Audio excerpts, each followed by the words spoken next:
Olá, família IBPV, a paz do Senhor. Finalmente estamos no ano 2021 e eu quero desejar a você um excelente ano. Agora, mais do que nunca, a nossa esperança tem que estar unicamente no Senhor, porque só Ele pode todas as coisas. Eu quero começar os avisos dessa semana informando que durante todo o mês de janeiro, os cultos da nossa igreja serão somente na modalidade online. Então você tem que ficar esperto para todo domingo, às 9 e às 17 horas, você se conectar no canal do YouTube IBPV RJ para juntos, como igreja, cultuarmos ao Senhor, ok? E não esqueça de compartilhar o link com sua família, com seus amigos, com seu vizinho. Assim, eles também poderão ser grandemente abençoados.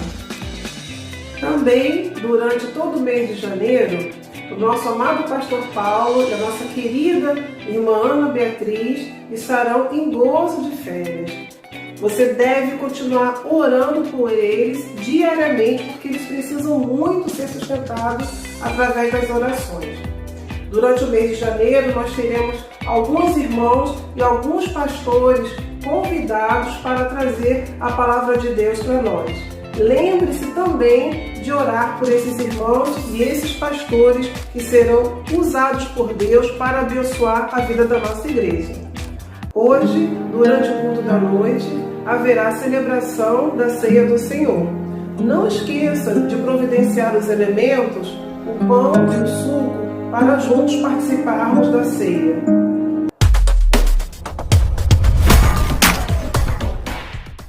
Todos os anos, a nossa igreja tem o costume de levantar uma oferta de gratidão ao Senhor. Essa é uma das formas que nós separamos para demonstrar a Deus como nós somos gratos por tudo que Ele tem feito por nós. Nós sempre separamos os 2 últimos domingos de dezembro e os 2 primeiros domingos de janeiro. E esse ano nós conseguimos arrecadar o valor de R$ 3.201,84 para a honra e glória de Deus. Como é do conhecimento de todos, o valor da oferta de gratidão que foi arrecadado nos 2 últimos domingos de dezembro foi destinado à campanha de missões. Então agora eu vou passar para os irmãos os valores que nós conseguimos da campanha de missões, juntamente com a oferta de gratidão. O valor que nós conseguimos enviar para a Junta Administrativa de Missões e enviar também para a Global Commission. O nosso alvo foi de R$ 32.000. Nós conseguimos arrecadar de oferta de missões R$ 25.236,35, mais o valor de R$ 3.201,84 que nós levantamos de oferta de gratidão, nós conseguimos levantar um total de R$ 28.438,19. Somos inteiramente gratos a você que participou orando, você que participou contribuindo, comprando DVDs, fazendo propaganda. Que Deus abençoe muito a sua vida. Toda honra e toda glória seja dada ao nosso Deus. Ainda sobre a oferta de gratidão, tudo que for levantado nos 2 primeiros domingos de janeiro será destinado à compra de um imóvel para eventos especiais. Então, faça a sua parte. Vamos agora assistir um vídeo de missões que fala do trabalho que tem sido realizado pela missionária Ana Paula e a missionária Iara em Guiné-Bissau.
Graças a paz, os nossos parceiros aí do Brasil.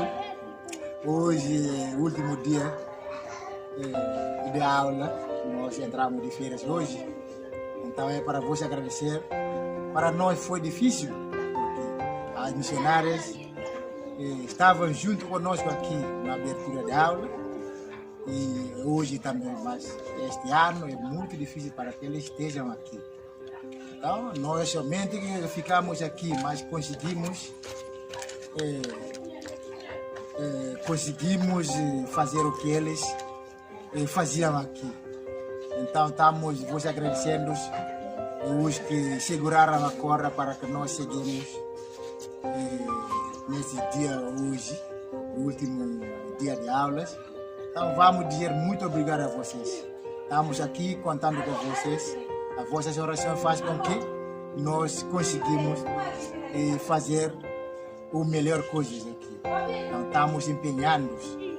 É muito complicado, é muito difícil, mas com a ajuda do Senhor, estamos indo nessa caminhada muito boa. Muito obrigado a vocês todos.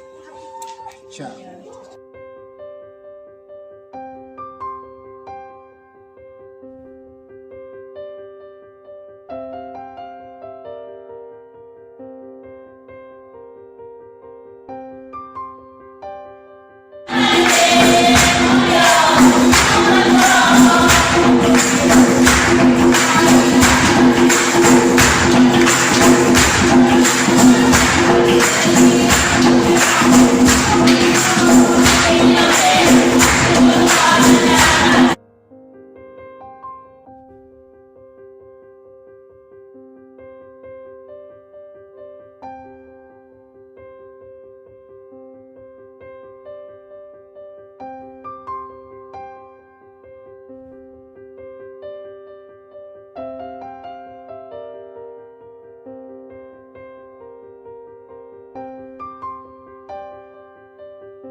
É com muita satisfação que nós comunicamos agora os aniversariantes da semana. No dia 6 de janeiro, fará aniversário Adriano Brandão Nobre. No dia 7, Marcela Araújo. No dia 8, Daniele da Silva. No dia 9, nós temos o irmão Hélio dos Santos e também a Amandinha Araújo. Que Deus abençoe ricamente vocês. E esses foram os avisos da semana. Não esqueça que essas informações e outras você pode acessar através do boletim virtual, que é enviado semanalmente no grupo de WhatsApp da igreja. Se você ainda não faz parte do grupo, entre em contato com a secretaria e solicite a sua inscrição. Que você tenha um excelente culto. Que Deus o abençoe.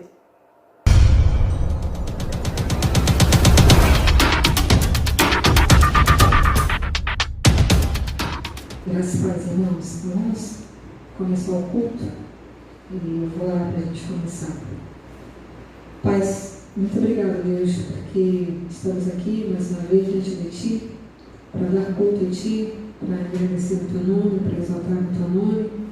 Muito obrigado, Deus, porque podemos fazer isto. Podemos entrar na Tua presença, podemos, ó Deus, adorar a Ti, podemos cultuar a Ti em espírito e em verdade. Muito obrigada, Deus, porque o Senhor nos separou para isso. E somos gratos a Ti por isso. Então eu quero colocar cada detalhe deste culto diante de Ti. Cada pessoa que está ouvindo, que vai ouvir a mensagem, que vai participar do louvor, que vai adorar a Ti. Eu te peço, Deus, para que o Senhor possa tocar nesses corações e trazer algo novo para cada um de nós. Que não seja, Deus, uma mesmice, que não seja mais uma reunião, mas que seja realmente, Deus, entrar na Tua presença e sentir a Tua presença. Eu te peço, Deus, para que o Senhor possa se fazer presente em cada lar, em cada vida. Ó Deus, que as pessoas que estão em suas casas reunidas em Teu nome possam sentir o Teu Espírito Santo ministrando a cada um deles. Eu te peço para que o Senhor repreenda todo espírito contrário ao Teu Espírito, tudo aquilo que não provém de Ti, tudo aquilo, Deus, que possa impedir que o Senhor tenha total liberdade para agir, que as pessoas possam focar em Ti, possam se desprender de tudo aquilo, Deus, que impede a Tua presença, e que o Senhor fale a cada um de nós de uma forma muito especial. Eu oro assim em nome do Senhor Jesus. Amém. Nós vamos louvar o Senhor e hoje nós teremos a ceia. E é um privilégio poder ceiar, né? Nosso Senhor Jesus, quando veio, Ele morreu por nós, depois Ele ressuscitou e apareceu aos discípulos. Ele falou para os discípulos ceiarem até que Ele voltasse. E algo que nós, como cristãos, temos feito. Nós temos esse privilégio de poder ceiar. A ceia nos faz lembrar que Ele veio, que Ele morreu e que um dia Ele voltará. Ele vai cumprir essa promessa. Então, nós vamos cantar pensando no nosso Cristo, pensando naquele que deu a vida por nós. Eu convido você a agradecer nessa noite por isso. Amém?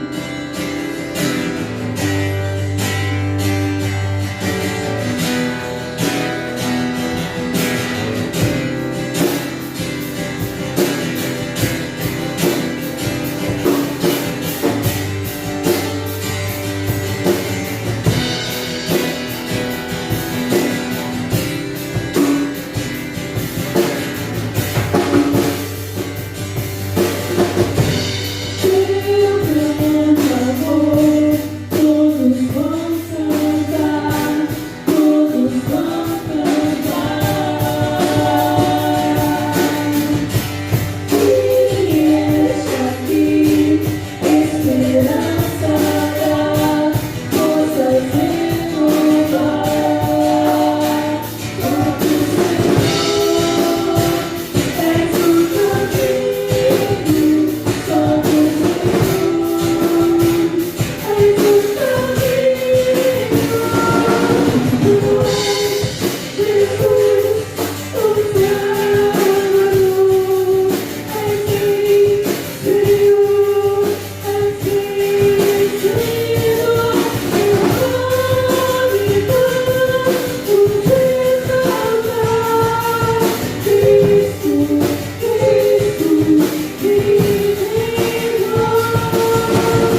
O nosso Salvador foi morto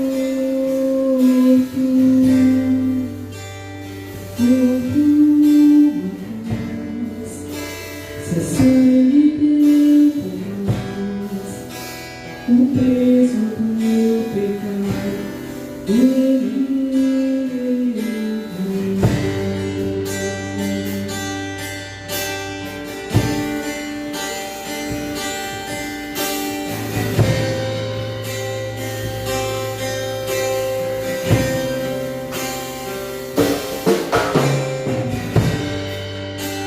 então ele suspirou, clamou do Pai.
O que tens feito por mim?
na cruz. Muito obrigado, Deus, porque o Senhor entregou o seu Filho por nós. Muito obrigado, Deus, porque sem merecermos nada de Ti, o Senhor nos deu gratuitamente. Somos gratos a Ti por isso, Senhor. Somos gratos a Ti. Deus, muito obrigado, Deus, porque Senhor, é um Deus bom, um Deus fiel, um Deus que veio ao nosso socorro, um Deus que nos tirou da lama e nos limpou e nos levou para perto de Ti. Muito obrigado, Deus, pela Tua graça, muito obrigado pelo Teu amor, muito obrigado pelo que o Senhor vive dentro de nós, porque o Senhor está aqui dentro de nós. Muito obrigado. Oh Deus, muito obrigado, Deus, muito obrigado, oh Deus, graças, Senhor, por tudo. Muito obrigado, Deus, recebe o nosso louvor, a nossa oração, em nome do Senhor Jesus Cristo. Amém.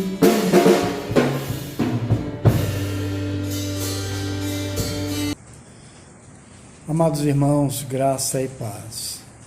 Queremos convidar a todos nesta hora, aqueles que estão em suas casas, onde o irmão estiver e puder, a se juntar a nós para esse momento solene de celebração da ceia do Senhor. Para tanto, irmãos, queremos convidar os irmãos a abrir a sua Bíblia ou acompanhar comigo a leitura de 1 Coríntios 11, versículos 28 até o versículo 32. O apóstolo Paulo vai instruir e doutrinar a igreja do Senhor, por extensão a cada um de nós, sobre o modo correto, bíblico, contextualizado sobre como devemos celebrar a ceia do Senhor. Portanto, deve ser um momento de comunhão, momento de reflexão, de exames. E é por isso que ele diz lá no versículo 23 da primeira parte: pois recebi do Senhor o que também lhes entreguei.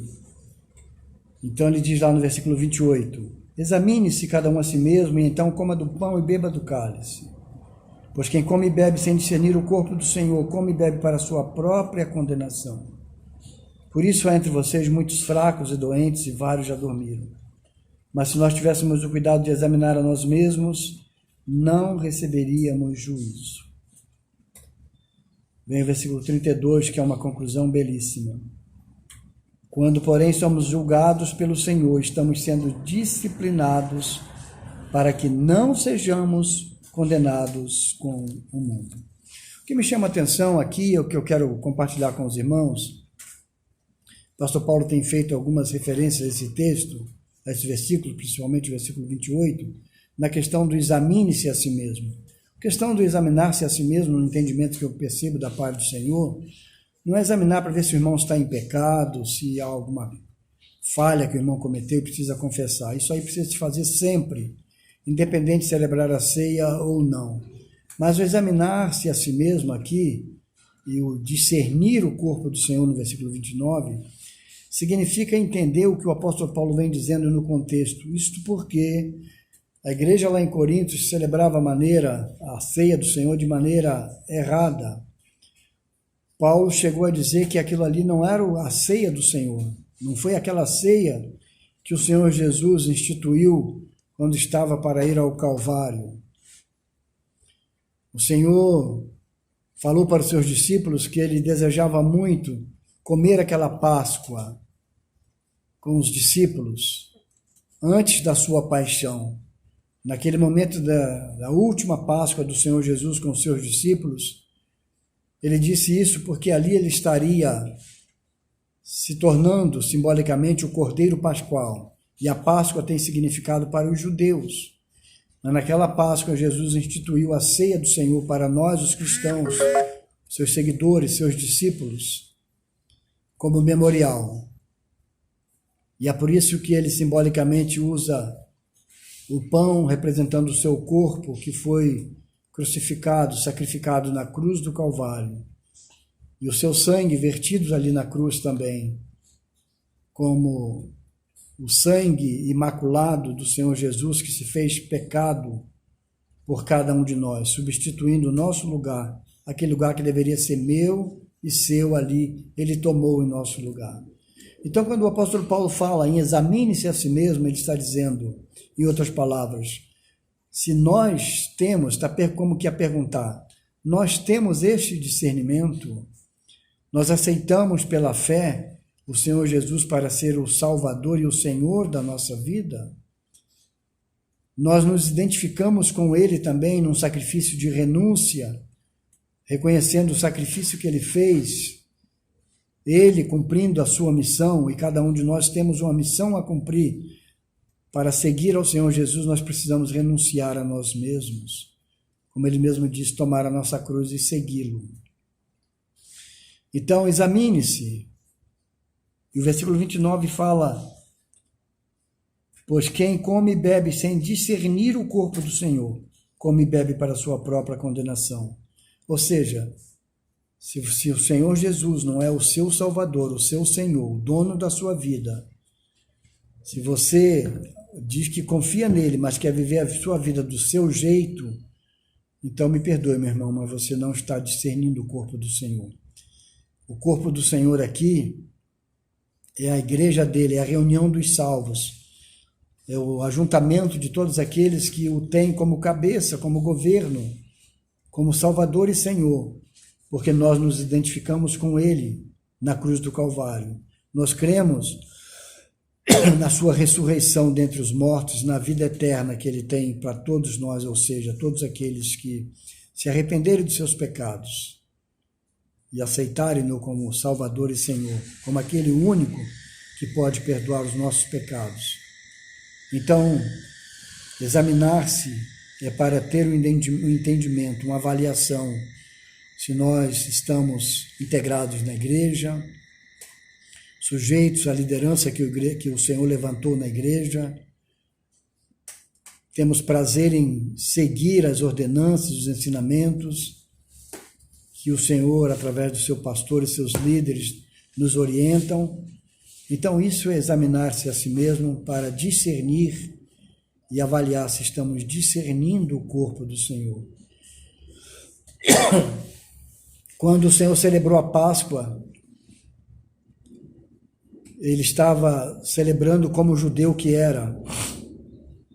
Significava a velha aliança que foi instituída quando o Senhor libertou o seu povo lá do Egito, do cativeiro no Egito. Então ali o Senhor instituiu uma aliança, quando instituiu a Páscoa.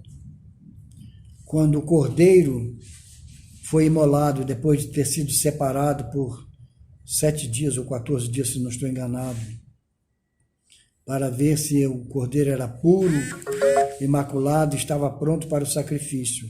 Aquele cordeiro foi retirado o seu sangue e aspergido os portais de todas as casas dos judeus, para que eles estivessem cobertos pelo sangue daquele cordeiro. Então, aquele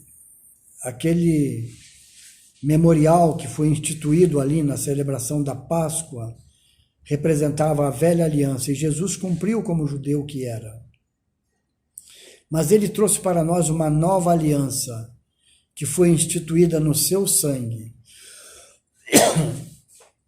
Aquela velha aliança era feita, realizada pelos sacerdotes periodicamente no tabernáculo, quando cordeiros separados eram sacrificados. Mas aquele sangue que imolava, o sangue imolado daqueles cordeiros, eles cobriam o pecado do povo. Só que quando Jesus derramou o seu sangue, o João, não o apóstolo, mas João o Batista, quando ele viu Jesus, ele profetizou e disse: eis aí, está lá em João 1:29, eis aí o Cordeiro de Deus que tira o pecado do mundo. Enquanto aquele sangue lá do sacrifício de animais cobriam o pecado dos judeus, daqueles pecadores, a Bíblia nos orienta que o sangue de Jesus não apenas nos cobre do pecado, mas ele retira o pecado da nossa vida. Então, quando nós celebramos a ceia, devemos fazer com gratidão ao Senhor, tendo esse discernimento, tendo esta confiança de que Ele é poderoso e suficiente para retirar o pecado da nossa vida, nos tornar santos e remidos diante do nosso Deus, o Pai. É nessa fé, meus irmãos, é nesse espírito que eu quero convidar os irmãos a celebrar a ceia do Senhor conosco agora. Nós vamos orar, nós vamos dedicar ao Senhor o pão e o cálice e depois nós estaremos celebrando. Maravilhoso Deus, nós não temos como te agradecer. Tamanha graça, tamanho favor, tamanha expressão de misericórdia, Senhor. Quando Jesus derramou o seu sangue, quando a tua palavra nos diz que sangue de bode ou sangue de animais não é suficiente para purificar o pecado do homem pecador. Tua palavra nos ensina que o sangue de Jesus é suficiente e ele retira o pecado da nossa vida e nos torna aptos, livres para ter esse momento de celebração.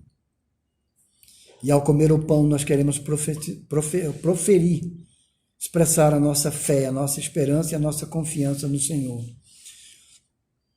De que Jesus morreu pelos nossos pecados e sacrificou o seu próprio corpo ali na cruz do Calvário. E quando tomarmos o cálice, nós também estamos declarando que nós aceitamos a purificação do nosso pecado pelo sangue do Senhor Jesus na cruz do Calvário. Nós te agradecemos, Pai. Nós te pedimos que o Senhor confirme esse ato na vida de cada um que vai celebrar. Que o Senhor seja glorificado, que o Senhor nos abençoe, que o Senhor nos aceite. Em nome do Senhor Jesus. Amém. Glória a Deus. O apóstolo Paulo diz assim no versículo 23 de 1 Coríntios 11. Pois recebi do Senhor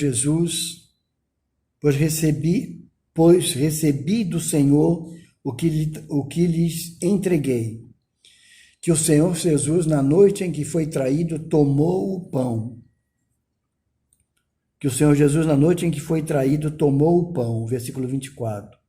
E tendo dado graças, partiu e disse: isto é o meu corpo, que é dado em favor de vocês. Façam isto em memória de mim. A Alice, minha esposa, está aqui comigo e ela vai celebrar, ou nós vamos celebrar juntos, e simultaneamente os irmãos aí podem fazer o mesmo. Então, em nome do Senhor Jesus,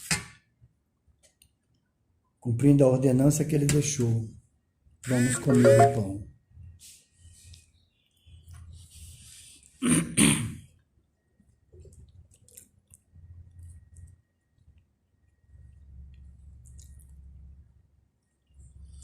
O versículo 25 diz assim: da mesma forma, depois da ceia, ele tomou o cálice e disse: este cálice é a nova aliança no meu sangue. Este cálice é a nova aliança no meu sangue. Façam isso sempre que o beberem, em memória de mim. Em memória do Senhor, amados. Tomemos todos do cálice.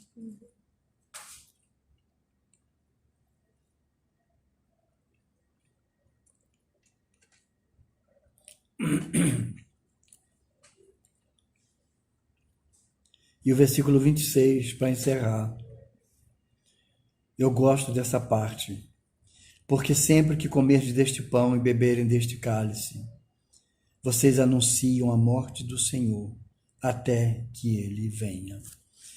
O ato é simbólico, é repetitivo, mas o exercício da fé naquilo que aconteceu tem uma validade, tem uma mensagem viva, que vale no passado, vale no presente e nos projeta para o futuro. Por isso ele diz: vocês anunciam a morte do Senhor até que ele venha.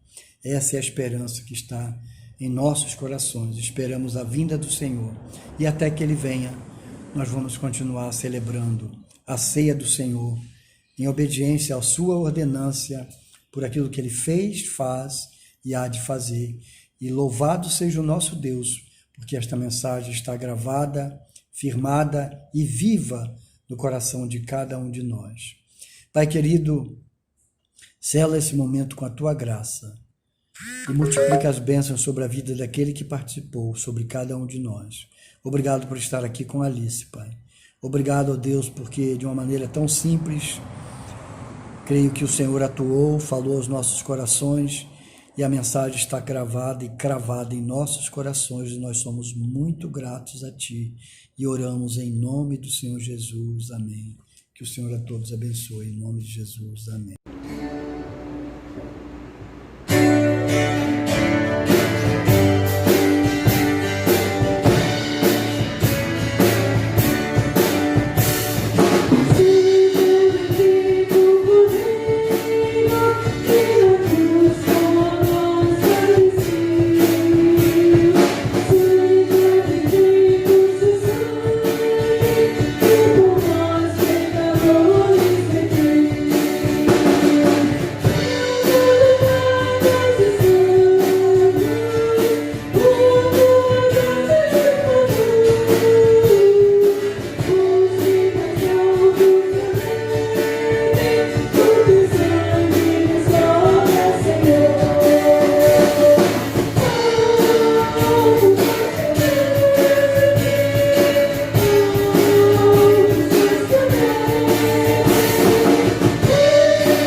Irmãos, eu quero compartilhar com vocês um trecho da Palavra de Deus, que diz lá em Gênesis, no capítulo 14, do versículo 18 ao 20.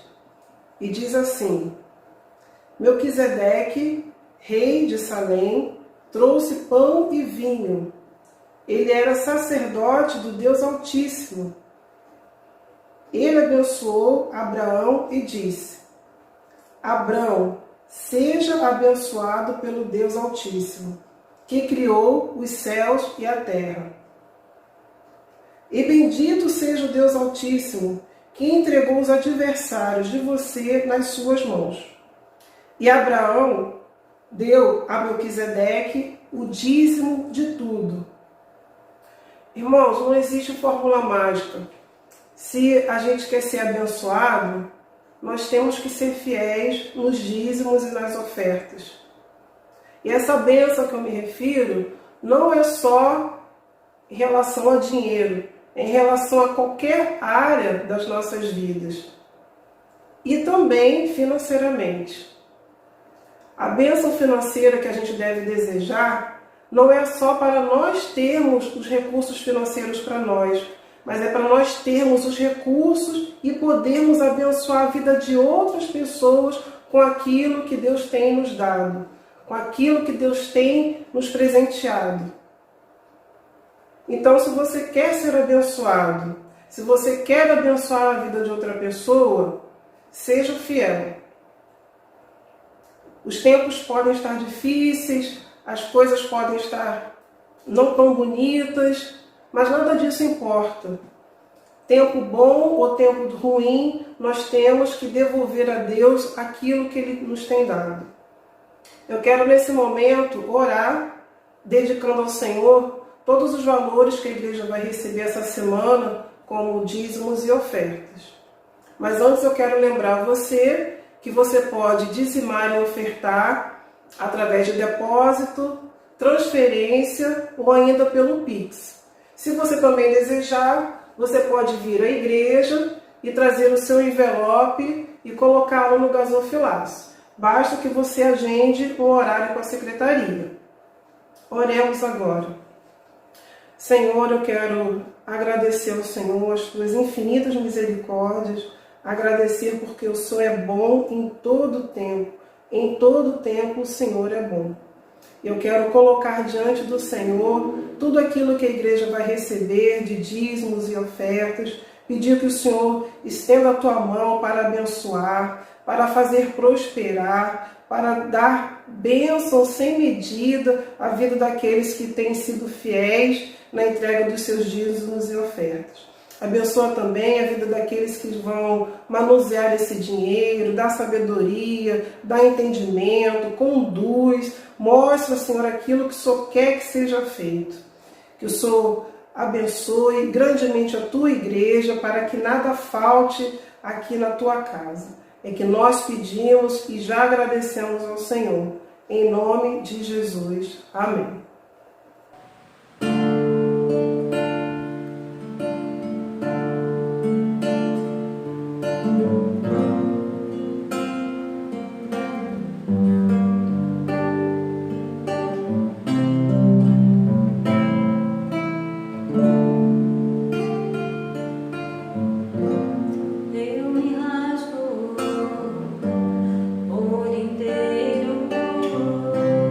Faço tudo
Olá, irmãos, graça e paz.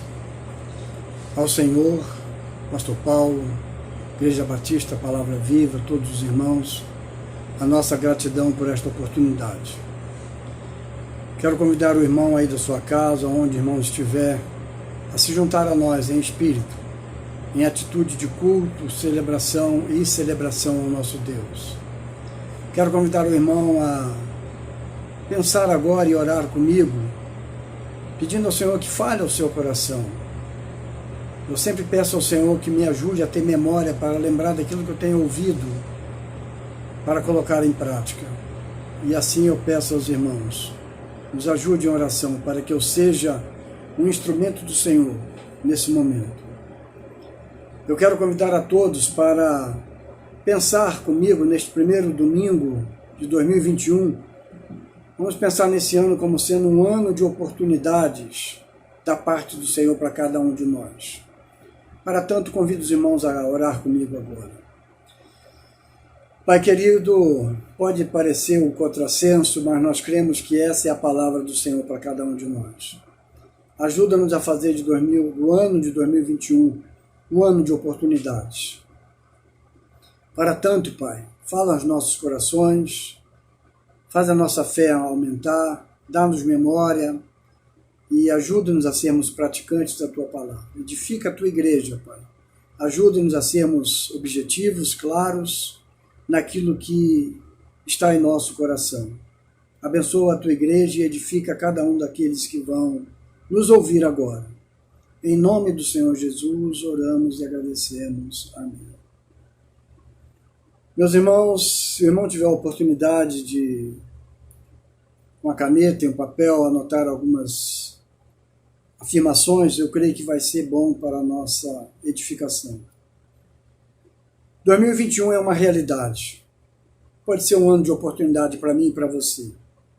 Nós somos desafiados nesse instante a nos preparar para dar passos à frente, passos de fé.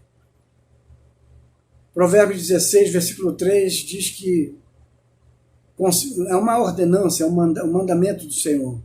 Consagra ao Senhor todos os seus planos e os seus feitos serão bem-sucedidos. Consagra ao Senhor tudo o que você faz e os seus planos serão bem-sucedidos.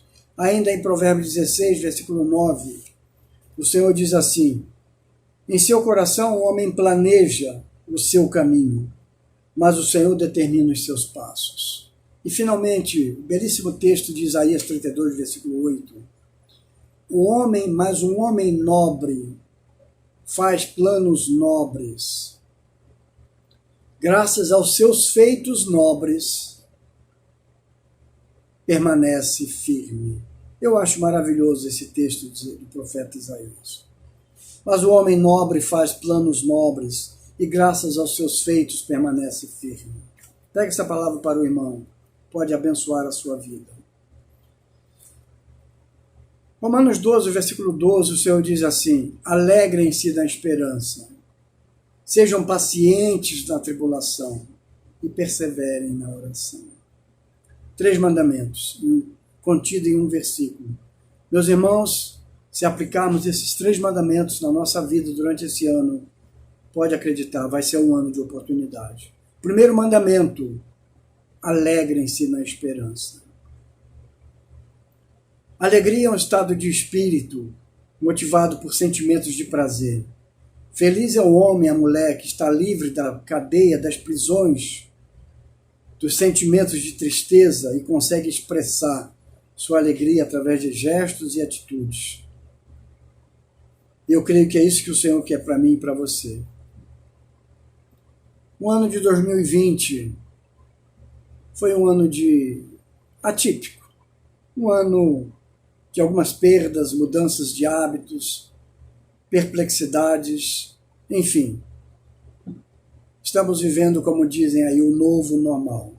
Pesado na balança, é bem possível que o saldo seja de tristeza ao invés de alegria. Isso se olharmos do ponto de vista humano. Mas quando nos detemos à palavra do Senhor, o Senhor nos ordena: alegrem-se. Mas alegrem-se em quê? Na esperança. O Senhor responde. Fiquei impressionado. O livro de Filipenses, a carta do apóstolo Paulo aos Filipenses, quando ele era um prisioneiro, se eu não estou enganado, lá em Roma, fala cerca de 16 vezes a palavra alegria, ou alegrem-se. A Bíblia fala cerca de 244 vezes sobre a palavra alegria, ou alegrem-se. Isso sem falar dos verbos e adjetivos. A Bíblia também fala cerca de 142 vezes sobre a palavra esperança. Então isso significa dizer que o Senhor está preocupado com o meu, com o seu, com o nosso bem-estar. 1 Coríntios 15, versículo 19, o Senhor diz assim: se é somente para esta vida que esperamos em Cristo, somos de todos os homens os mais dignos de lástima, diz a versão da imprensa bíblica, e da NVI, os mais dignos de compaixão. Então, meus amados irmãos, o desafio do Senhor para mim e para você é dar passos de fé, com alegria e com esperança. Isaías 43, 18, o Senhor diz assim para mim e para você: esqueçam o que se foi, não vivam no passado. E o versículo 19, vejam, estou fazendo uma coisa nova. O que o Senhor nos diz? O Senhor está dizendo que aqueles que se viram e se voltam para o passado não conseguem viver nem o passado, porque não vão trazer para o presente, não conseguem viver o presente, porque estão vivendo no passado, e não conseguem visualizar, perceber o futuro. Sabe o que acontece? É como se o Senhor estivesse dizendo para mim e para você: aqueles que estão vivendo no passado, vocês estão de costa para a vida, de costa para o futuro. Vocês estão andando para trás. Vocês correm o risco de contrair, de atrair para vocês mesmos um estado de depressão, de tristeza. E não é isso que o Senhor quer para mim e para você. O Senhor quer que a gente viva com alegria no presente, pensando num futuro promissor. Insistir no passado compromete o presente e nos impede de ver o futuro. Jesus é o maior exemplo de pessoas que sofreu no presente, mas percebeu que estava além do sofrimento, porque ele viu o futuro, além do sofrimento. Hebreus, capítulo 12, no versículo 12 diz assim: tendo os olhos fitos em Jesus, autor e consumador da nossa fé. Ele, pela alegria que lhe estava proposta, ou que lhe fora proposta, suportou a cruz, desprezando a vergonha, e assentou-se à direita do trono de Deus. O que o texto está dizendo para mim e para você? Jesus sentiu tristeza. Lá no Evangelho de Marcos 14, versículo 34, ele mesmo declarou: a minha alma está profundamente triste, numa tristeza mortal. Mas ele não deixou-se vencer por esta tristeza. Foi o momento mais duro e cruel na vida do Senhor Jesus. Mas ele olhou além da cruz, ele olhou além daquele sofrimento que ele viveu. Ele viu a glória que lhe estava proposta ao assentar-se à direita do trono do Pai. E é isso que ele quer mostrar para mim e para você.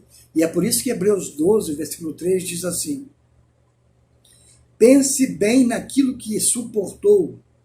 Pensam bem naquele que suportou tamanha oposição dos pecadores. O que isso está dizendo? Ele está dizendo como que, em outras palavras, tenha os olhos fitos em Jesus, autor e consumador da nossa fé. Em outras palavras, avaliem, pensem, use o entendimento para que vocês não se deixem vencer. Então, pense bem naquele que suportou tamanha oposição dos pecadores contra si mesmo, para que vocês não desanimem nem se cansem. O Senhor sabe que a gente está propenso a momentos de tristezas e abatimento. E é por isso que ele repetidas vezes nos chama a usar o bom senso, a usar o pensamento daquilo que nós temos aprendido. Tristeza, a Bíblia fala cerca de 40 ou 50 vezes sobre tristezas e tribulações na Bíblia, na sua palavra. Mas a Bíblia nos mostra a tristeza, a tribulação, sempre como uma experiência relacionada a algo transitório, enquanto a alegria é relacionada à eternidade, a uma eternidade de glória. Por isso que é muito maior o índice de palavras, de vezes que o Senhor fala sobre alegria e esperança, é muito maior a quantidade de vezes do que ele fala sobre tristezas e tribulações. Eu só encontrei uma vez, um lugar na Bíblia onde o Senhor nos ordena a ficar triste, a sentir tristeza. E sabe por qual motivo? Pela falta de submissão ao Senhor. A falta de submissão ao Senhor nos desvia aquele que é insubmisso de receber as bênçãos do Senhor e de se alegrar no Espírito. Tiago 4, versículo 9 diz assim: entristeçam-se, lamentem-se e chorem, troque o riso por lamento e a alegria por tristeza. Mas é interessante que lá no versículo 7 de Tiago 4 ele diz: submetam-se a Deus. Submetam-se a Deus. Se o Senhor diz que é para submeter-se a Ele, é porque Ele está percebendo que tem gente que não se submete. E quando Ele diz submetam-se a Deus, Ele diz também volte-se para Deus, resistam ao diabo e ele fugirá de vós. Entristeçam-se, lamentem-se e chorem, troque o riso por lamento e a alegria por tristeza. Vejos amados, é uma das poucas vezes onde o Senhor manda ao seu povo, porque a carta de Tiago é endereçada ao povo de Deus. Então é uma das poucas vezes em que o Senhor manda o seu povo se entristecer por conta da insubmissão. Pecado aprisiona, pecado causa tristeza. Quando eu era seminarista lá na Pavuna, Nova Pavuna, um trabalho que eu ajudei na organização da Igreja Batista Village Pavuna, isso lá nos anos 80, lá tinha uma família, a irmã Emília. A irmã Emília foi uma da família remanescente do início daquele trabalho, porque o restante do pessoal debandou todo mundo. Só ficou a irmã Emília. Nós tivemos que praticamente recomeçar o trabalho quase que do zero com a família da irmã Emília. E depois o Senhor foi enviando outras pessoas. E eu era o professor dos novos convertidos. A irmã Emília era aluna da nossa classe.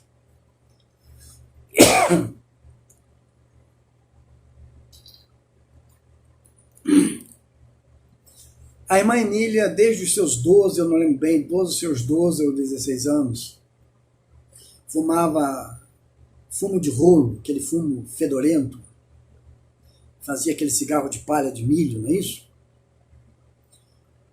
A irmã Emília era uma pessoa, uma senhora já dos seus 40, 50 anos, muito acabada, muito sofrida. E eu lembro que a irmã Emília fazia parte da classe de crescimento cristão, de preparação para o batismo. Era cerca de uns, eu não lembro exatamente, mas era um grupo bem bom. Tinha aí umas 6 ou 8 pessoas. E quase todos estavam sendo preparados para o batismo. E quando chegou o tempo de serem batizados, a irmã Emília também queria ser batizada. E foi uma batalha muito grande com aquela irmã, porque ela sofria, ela lutava com o seu vício e não conseguia se libertar. E a irmã Emília entregou, o nome da irmã Emília estava na relação das pessoas para serem batizadas, e ela, até a véspera do batismo, ela fumou, e não conseguia deixar o vício. Mas ela também queria ser batizada. E chegou um momento de agonia, de sofrimento, de luta no espírito, em que ela chegou para o Senhor e disse: olha, Senhor, eu não tenho forças. Eu não tenho mais forças e não sei mais o que fazer. Agora é com o Senhor. Como quer dizer, o que eu tinha de fazer eu já fiz.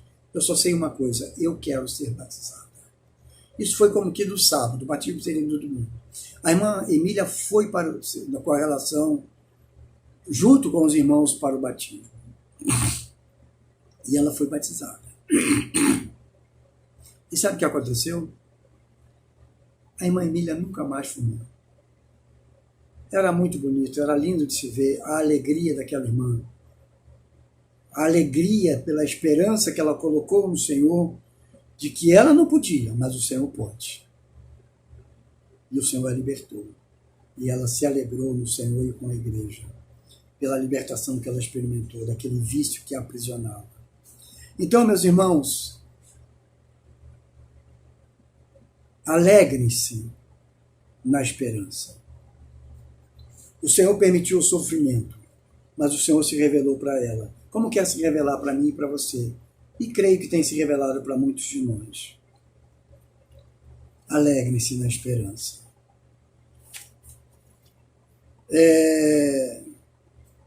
O texto diz assim: alegrem-se na esperança e sejam pacientes na tribulação. Sejam pacientes na tribulação. Desculpem. Paciência é uma virtude indispensável na vida de todo salvo, de todo crente. É um dos frutos do Espírito relacionado lá em Gálatas 5, versículos 22 e 23. Amor, gozo ou alegria, paz e paciência, ou longanimidade.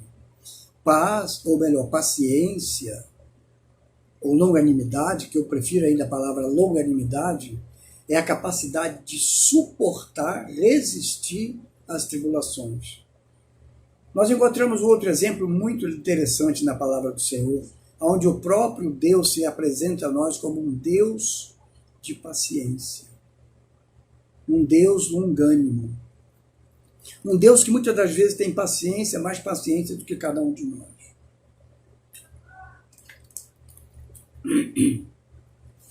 2 Pedro 3, versículo 9 diz assim: o Senhor não retarda ou não demora em cumprir a sua promessa, como diz alguns. Ao contrário, ele é paciente ou longânimo com vocês, não querendo que ninguém se perca, mas que todos venham a arrepender-se para serem salvos. Eu acho incrível. Outro dia eu estava parado num sinal, em Ramos. O camarada veio, parou atrás de mim, depois subiu a calçada, passou do meu lado, avançou o sinal e foi embora. eu me sinto mal com certas coisas que eu vejo por aí. Eu fico me pensando comigo mesmo, Senhor, como o Senhor aguenta, como o Senhor suporta tantas afrontas, tanta imundície moral, tanta falta de temor, tanta falta de respeito, quando o Senhor mesmo é tão paciente com cada um de nós, porque não quer que ninguém se perca. Essa falta de paciência causa muitos danos na vida cristã e na vida daquele que não procura, não tem paciência nas tribulações. Pessoas muitas das vezes adquirem hábitos permissivos, hábitos feios, manias. Antigamente as pessoas que tinham hábitos assim exagerados eram chamados de maníacos, né? Hoje tem um termo mais moderno, mais bonito, chamam-se transtorno, pessoas que têm transtorno de personalidade, né? Ah, meus irmãos, quanto sofrimento por conta do desconhecimento, da ignorância daquilo que o Senhor tem para mim e para você. Faça do ano de 2021 um ano de oportunidades, de novas experiências com o Senhor. Uma das palavras que eu mais escuto nesses dias é a seguinte, que os irmãos também devem estar ouvindo. Deus está no controle. Glória a Deus. É verdade. Deus está no controle. Mas a pergunta que eu faço a mim mesmo e compartilho com o irmão é: Deus está no controle, sim. Mas será que Ele está no controle da minha vida? Será que Ele está no controle da sua vida? Ah, meus irmãos, eu preciso aprender a ser paciente na tribulação. É interessante que quando o apóstolo Paulo recebeu do Senhor esta relação do fruto do Espírito em Gálatas 5, 22 e 23, ele enumera 9 frutos. E o último é justamente o controle próprio ou domínio próprio. Você não vai muito além se não cultivar esse fruto do Espírito. Não é, Milton, meu amado irmão? Um dos pedidos do Milton, permita-me, Milton, um dos pedidos de oração do Milton é esse: produzir o fruto do Espírito. Eu também quero, meu irmão.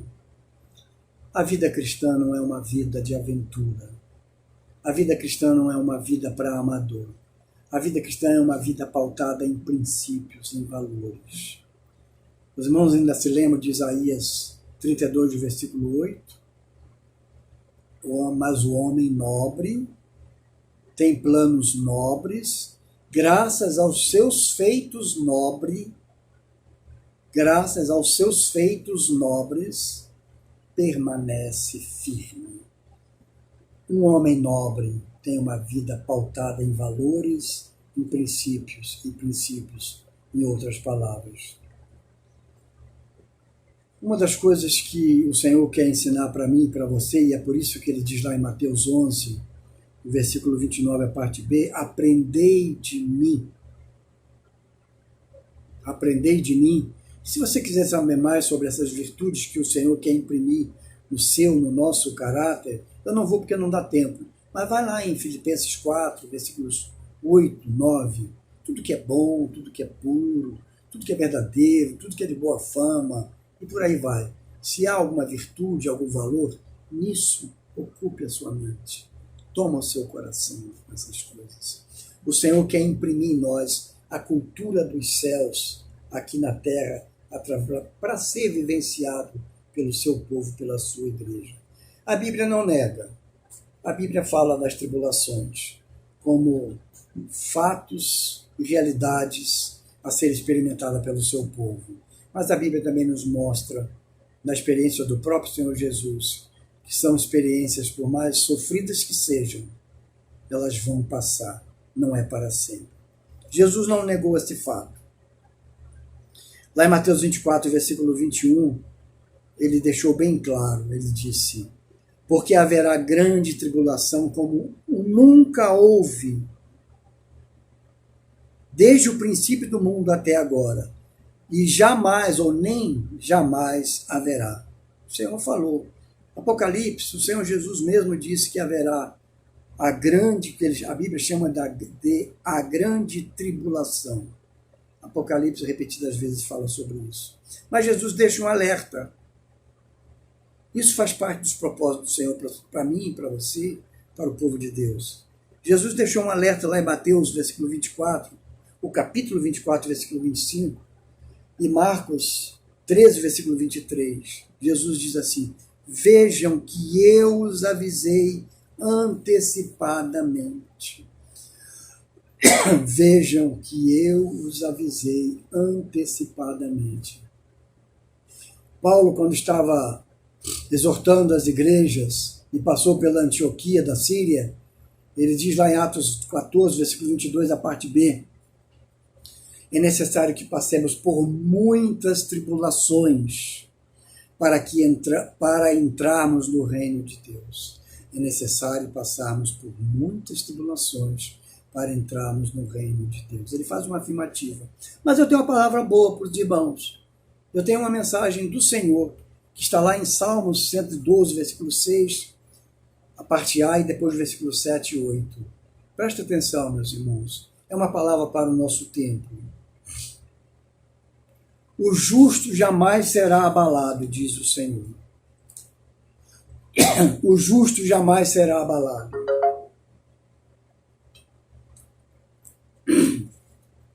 Aí vem o versículo 7. Não temerá más notícias. O justo jamais será abalado e não temerá más notícias. Seu coração está firme e confiante no Senhor. Por quê? Vem o versículo 8.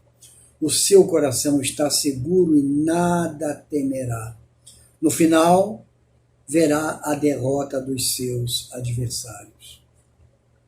Então as tribulações estão nos propósitos do Senhor para ensinar a mim e a você a perseverar. Faz parte dos ensinamentos do Senhor.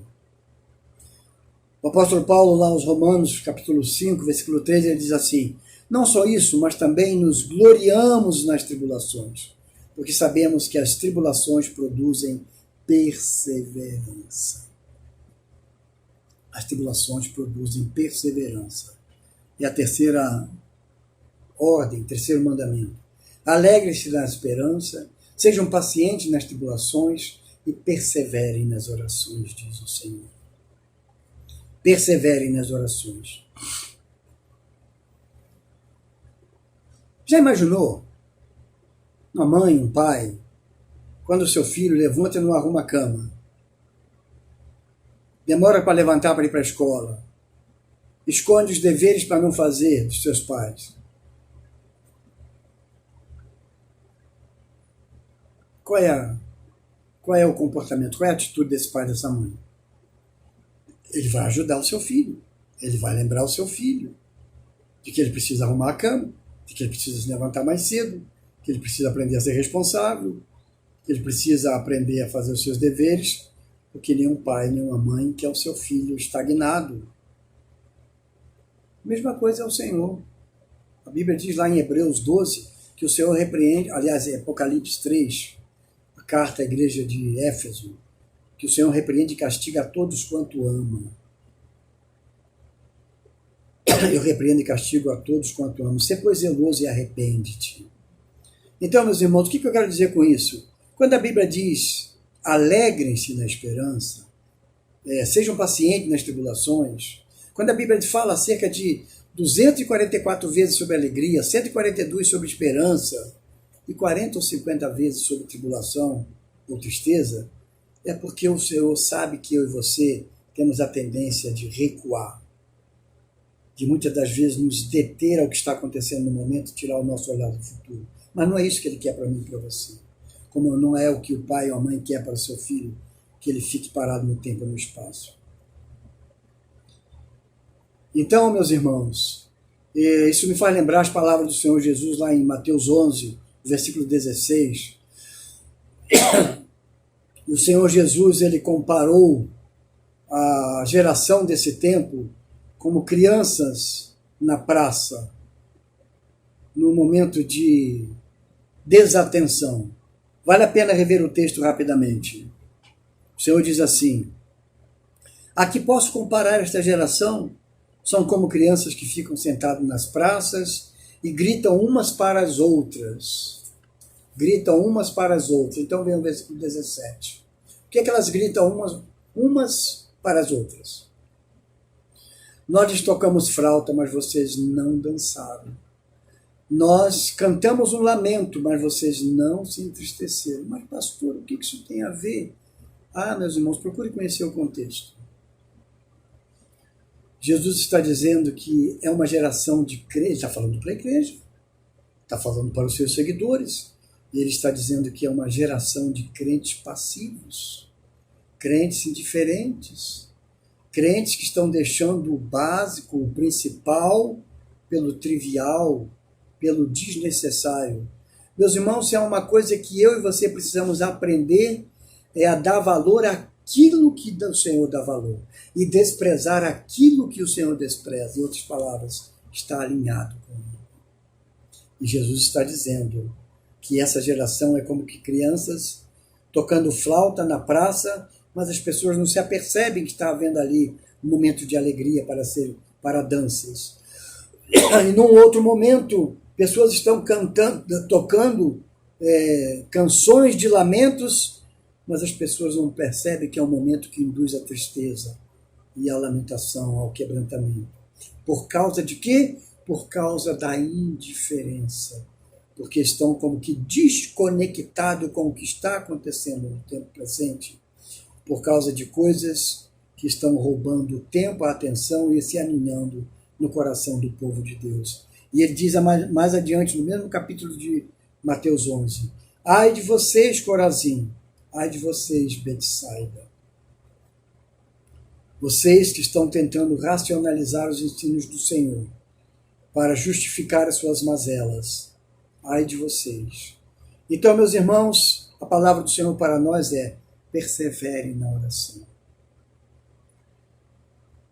Eu fico, às vezes, pensando comigo mesmo, se tirando um tempo para orar, se tirando um tempo para ler a Bíblia, se quebrantando e derramando o coração diante do Senhor, as tribulações estão aí.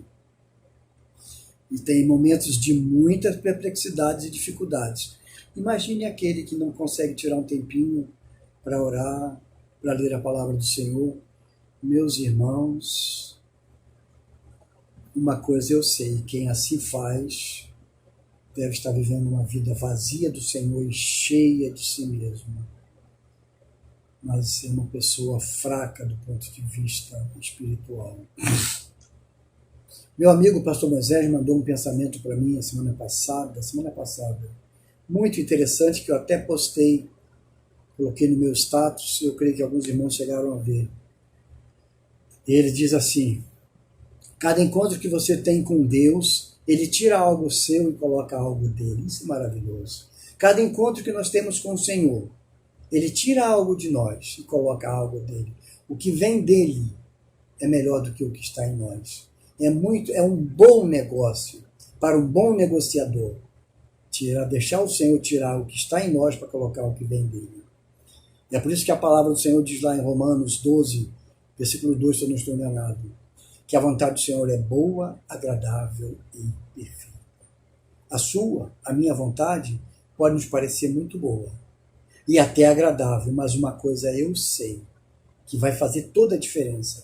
A minha vontade e a sua vontade não é perfeita. A do Senhor é completa. É boa, é agradável e é perfeita. Experimente. A vida, meus irmãos, não tem como negar. Há momentos bons, momentos ruins, momentos de regozijo, de alegria e momentos de tristeza. Mas as duas coisas fazem parte e têm o seu valor, a sua importância. O momento bom, o momento alegre marca a nossa vida e deixam boas recordações. Mas o momento ruim, o momento duro, deixam grandes lições e se apresentam como grandes mestres da vida. E nós precisamos das duas coisas. E é perseverando nas orações que nós aprendemos as duas lições de vida.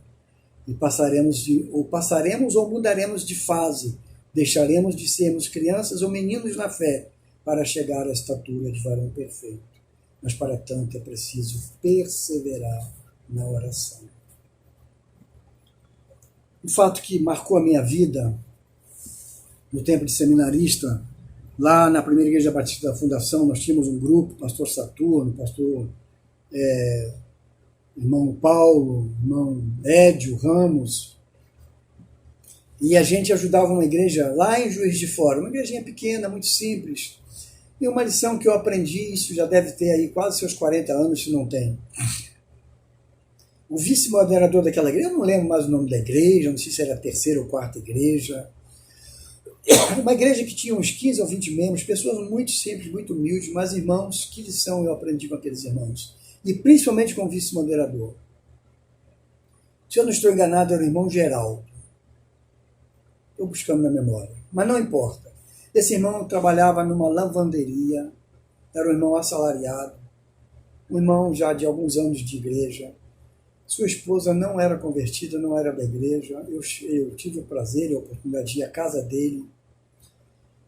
Esse irmão tinha um filho deficiente, especial, já de alguma idade. Mas esse irmão era uma inspiração, era uma alegria, pela maneira como ele abraçou o Evangelho e levava a fé cristã. Nós conhecemos a igreja quando a igreja já estava com toda a estrutura praticamente pronta. Parede emboçada, telhado, piso, e nessa época eles estavam na campanha das janelas. E esse irmão vice-moderador, ele e os irmãos participavam das campanhas de doações da igreja para a construção do templo. E a gente chegava lá e olhava e eu ficava como que a pensar comigo mesmo, meu Deus, o que esses irmãos ganham não dá nem para eles sustentar a família. Como é que eles conseguem construir uma igreja como essa e fazerem campanhas e levarem adiante? A igreja estava na campanha das janelas, essas janelas de alumínio, se eu não estou enganado, e esse irmão era um dos que estaria doando uma das janelas.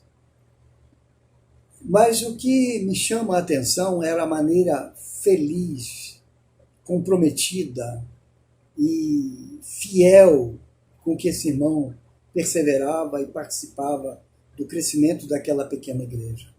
Isso me faz lembrar de Zacarias capítulo 4, versículo 10. Quem despreza o dia das coisas pequenas? Às vezes, meus irmãos, eu confesso, eu tenho vergonha, me perdoe, meus irmãos, mas às vezes eu tenho vergonha diante do Senhor e de mim mesmo. Às vezes, por muito menos, a gente cria tantas desculpas, arrupa tantas justificativas para deixar de dar uma oferta mais arrojada, de entrar na campanha de missões, de entregar o dízimo com fidelidade, enfim. E faça um desafio, meus irmãos. Faça do ano de 2021 um ano de oportunidades. Ponha o Senhor à prova, porque Ele vai te honrar, como eu vi honrar, como eu tenho visto honrar muitas pessoas que o Senhor tem colocado na minha vida como exemplo e referência. Um dos homens mais espetaculares que eu já conheci na face da terra se chamava José Coelho. Esse homem era meu pai. Meu pai, quando veio para o Rio, era assalariado. Depois foi trabalhar na GE. Se aposentou como operador de forno, ganhando um salário razoável. Meu pai era semi-analfabeto, mas meu pai sempre foi e é uma inspiração para mim. Eu quero trazer a memória para ser grato ao Senhor com os irmãos. Meu pai nunca deixou de entregar o dízimo e de participar das campanhas com prazer e alegria. Meu pai foi fiel até a morte. Em compensação, meus irmãos, mesmo nas privações e necessidades, nunca passamos fome, nunca deixou de honrar os seus compromissos. Eu vi o Senhor na vida do meu pai o tempo todo. Foi fiel até a morte, perseverou nas orações, foi uma referência para mim e é para todos nós. Pela maneira entregue, pela cumplicidade que ele tinha com o Senhor, com a igreja e com a causa do Senhor. O Senhor o honrou e o Senhor deixou um legado para nós, seus filhos, por aquilo que ele viveu diante de nós. Então, meus irmãos, eu quero caminhar para o final da nossa fala. Perdoe-me as emoções, que às vezes é difícil conter. Mas o segredo é perseverar e resistir nas adversidades até vencer. Pedras no caminho fazem parte do processo. Vão surgir mesmo. Falta de recursos, ameaças da Covid-19 é uma realidade, está aí. Mas então, vamos continuar ou vamos recuar? Escuta o que o Senhor diz lá em Hebreus 10, capítulo 10, versículo 36. Diante disso, vem a pergunta: continuar ou recuar? A decisão é sua. Você, meu amado irmão que está aí na sua casa, você, porventura, que ainda não entregou a sua vida para Jesus, hoje você tem uma oportunidade de tomar essa decisão. Escuta o que o Senhor diz para você e para cada um de nós. Vocês precisam perseverar, de modo que quando tiverem perto ou feito, vou repetir, vocês precisam perseverar, de modo que quando tiverem feito a vontade de Deus, recebam o que Ele prometeu. Eu não vou ler, mas vale a pena ver os versículos 38 e 39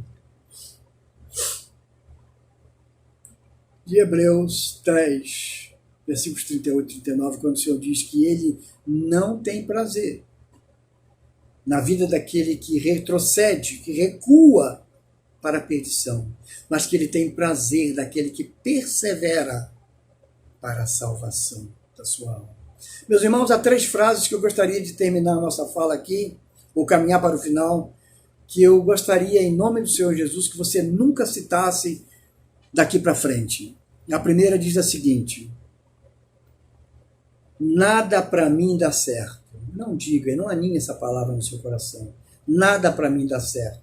Provérbios 18, versículo 21 diz assim: a língua tem poder sobre a vida e sobre a morte, e os que gostam de usá-la comerão do seu fruto. A versão da imprensa bíblica, Almeida, diz assim: a morte e a vida estão no poder da língua, e aquele que a ama comerá do seu fruto.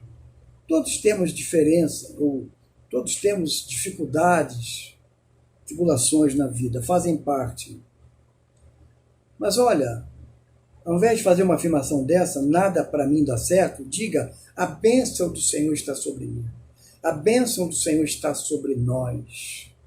Tudo vai dar certo para a glória de Deus e a alegria de cada um de nós. A segunda frase, proibida, permita-me dizer assim, a segunda frase proibida para mim e para você: eu nasci para sofrer. Já ouviu alguém dizer assim? Meu irmão, não faça isso. No mundo espiritual, a palavra é como semente. No mundo espiritual vai trabalhar a palavra que sair da sua boca, da nossa boca. Então não diga: eu nasci para sofrer. Eu nasci para ser feliz. Nós nascemos para ser abençoados pelo nosso Pai, pelo nosso Criador. Terceira e última palavra que eu quero deixar como sendo proibida para você falar e colocar no seu coração: Deus não me ouve. Que isso, meu irmão? Quem disse que o Senhor não te ouve? Talvez você não acredite ou não tenha paciência de ouvir o Senhor, mas Ele ouve sim. Isaías 59, versículo 1, parte B, e o versículo 2, diz que o braço do Senhor não está encolhido para que não possa salvar, e nem os seus ouvidos surdos para que não possa ouvir. Então a palavra é para mim e para você. Proibido dizer, vou repetir aqui: nada para mim dá certo, eu nasci para sofrer, Deus não me ouve. Não diga isso jamais. Nada para mim dá certo, eu nasci para sofrer, e nem Deus não me ouve. Porque Ele ouve sim, mas abra os ouvidos para ouvir o que o Senhor tem a te dizer. Seja paciente. Alegrem-se na esperança. Sejam pacientes na tribulação. Perseverem na oração. Certa ocasião perguntaram a Thomas Edison se ele já tinha aprendido ou descoberto uma teoria para inventar a lâmpada. E ele disse que ainda não. Mas ele já tinha inventado, já tinha aprendido muitas lições e experimentos pelos quais ele não ia conseguir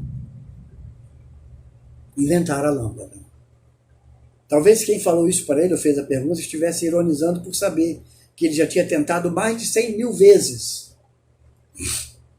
inventar a lâmpada e não tinha conseguido. Mas ele descobriu que aquelas eram a maneira pelas quais ele não ia conseguir inventar a lâmpada, mas ele não desistiu.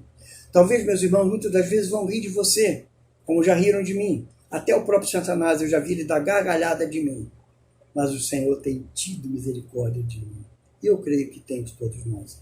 Então é possível que alguém diga para você, ironicamente, que você não é capaz. Thomas Edison não deu crédito nem ouvido a essas palavras. Ele tentou 1.200 vezes, segundo a informação que eu recebi, experimentar ou fazer experiências para inventar a lâmpada. E o que aconteceu? A lâmpada está aí. É uma realidade para mim e para você. Consagre ao Senhor tudo o que você faz e os seus planos serão bem-sucedidos. O coração do homem planeja o seu caminho, mas o Senhor determina os seus passos. Lembram-se de Isaías 32:8? Mas o homem nobre faz planos nobres.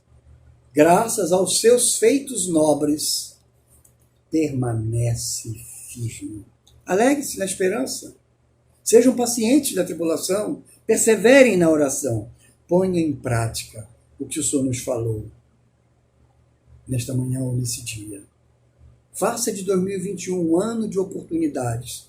Tire o seu umbigo, tire os seus olhos do que está acontecendo ao seu redor e coloque na palavra do Senhor quanto aquilo que ela nos mostra, com vistas ao futuro. Meu irmão, minha irmã, que o Senhor te abençoe, que o Senhor encha a nossa vida da sua presença e nos ajude a alcançar, a fazer de 2021 um ano de oportunidades. E você, meu amigo que ouviu essa palavra, entregue sua vida para o Senhor. Você pode procurar qualquer pessoa da igreja. Eu creio que durante o culto você terá a oportunidade de fazer contato com a secretaria da nossa igreja ou com alguém que você porventura conheça. Deus te abençoe. A graça do Senhor Jesus, o amor de Deus, o nosso Pai, as consolações e a comunhão do Espírito Santo de Deus seja sobre nós, seja sobre todos aqueles que estão nos ouvindo, sobre todo Israel de Deus, hoje e para sempre. Que o Senhor te abençoe. Em nome do Senhor Jesus. Amém.